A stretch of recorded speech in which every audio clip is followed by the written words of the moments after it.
You walk into a Japanese train station for the first time, and something feels immediately off. Not bad off.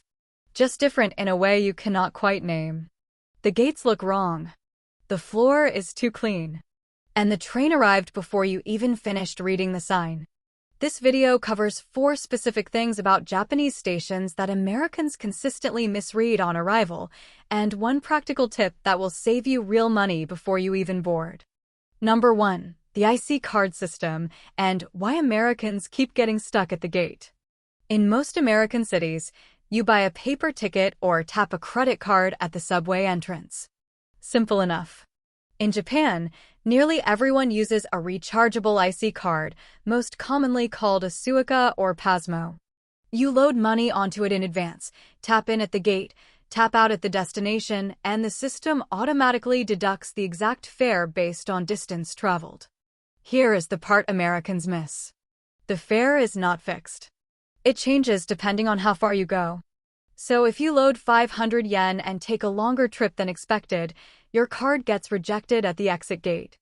Not the entrance. The exit.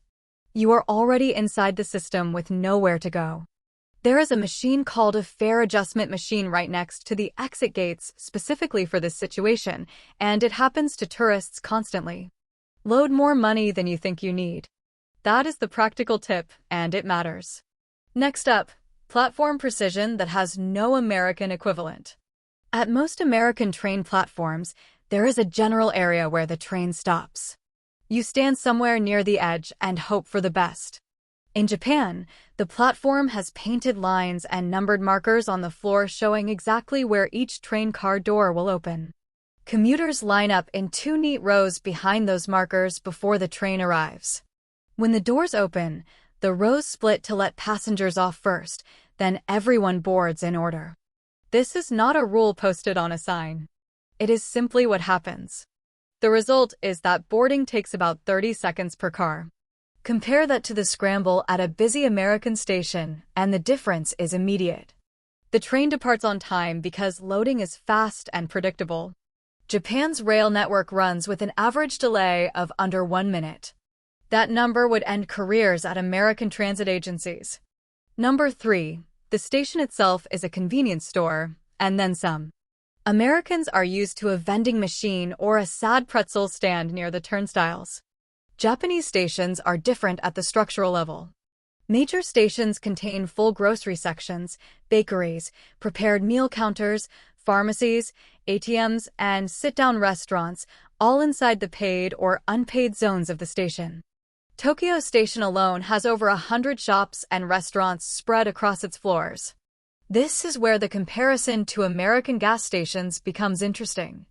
The best performing video on this channel showed that Japanese convenience stores beat American gas stations on almost every product category, price, quality, and variety. Station stores in Japan operate on the same principle. A hot meal, fresh coffee, and a full bento box are available at the same place you catch your train, at prices that are lower than most American fast food. Americans arriving hungry after a long flight often spend their first real money in Japan at a station food hall without realizing it. Number 4. The arrival chime and what it is actually telling you.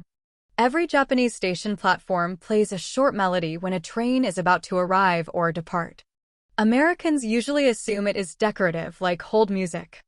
It is not. The chime signals that the doors are about to close, and it is your final warning. Staff and experienced commuters respond to it immediately. If you are still stepping through the door when the chime ends, you will find the doors closing on your bag. Each station has its own melody. Some were composed specifically for that station. Harajuku Station, which is currently being rebuilt according to recent news, has one of the most recognized departure melodies in Tokyo. The chime system replaced a loud buzzer in the 1980s to reduce platform stress. It worked. The platform atmosphere at a busy Japanese station is noticeably calmer than a comparable American one, even during rush hour. Practical tip before you go: get your IC card at the airport, not at the city station.